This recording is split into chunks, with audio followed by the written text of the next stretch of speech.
சீர்காழி அருகே ஆனைக்காரன் சத்திரம் ஊராட்சி கிராம சபை கூட்டத்தில் குடிநீர் பிரச்சனையை கண்டித்தும் பாட்டிலில் கலங்கிய காவி நீரை எடுத்து வந்து காட்டி கூட்டத்தில் கடும் வாக்குவாதம் செய்து மக்கள் கோஷங்களை எழுப்பி தர்ணாவில் ஈடுபட்டனர்.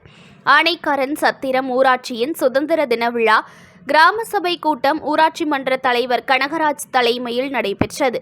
ஆனைக்காரன் சத்திரம் ஊராட்சியைச் சேர்ந்த நாதல் படுகை மற்றும் அனுமந்தபுரம் ஆகிய கிராமங்களுக்கு 18 லட்சம் ரூபாய் மதிப்பீட்டில் கொள்ளிடம் கூட்டு குடிநீர் திட்டத்தின் கீழ் குடிநீர் வழங்க பூமிக்கு அடியில் குழாய்கள் பதிக்கப்பட்டு 3 மாதங்களுக்கும் மேலாகியும் குடிநீர் வழங்க நடவடிக்கை எடுக்கவில்லை எனவும் அப்பகுதியில் நிலத்தடி நீர் காவி நீராக இருந்து வருவதாகவும் கிராமத்தில் குடிநீர் தட்டுப்பாடு நிலவி வருகிறது என்று கூறி காவி நீர் அடங்கிய பாட்டிலை கூட்டத்தில் காட்டி பூமிக்கு அடியில் குழாய் புதைக்கப்பட்டும் ஏன் குடிநீர் வழங்கவில்லை என்று கிராம மக்கள் தொடர்ந்து கோரிக்கை எழுப்பினர்.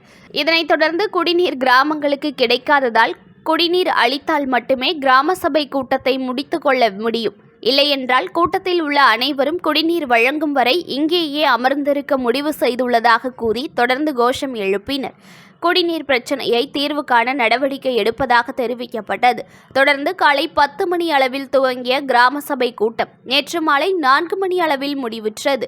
ஆனால் கூட்டத்தில் பங்கேற்ற அனுமந்தபுரம் கிராம மக்கள் அமைதியான முறையில் கூட்டம் நடைபெற்றதாக பதிவேடுகளை தயாரித்து சாலையில் சென்றோரிடம் கையெழுத்து பெற்றதாக குற்றம் சாட்டினார். நியூஸ் ஒன் தமிழை லைக் பண்ணுங்க, கமெண்ட் பண்ணுங்க, ஷேர் பண்ணுங்க, மறக்காம சப்ஸ்கிரைப் பண்ணுங்க.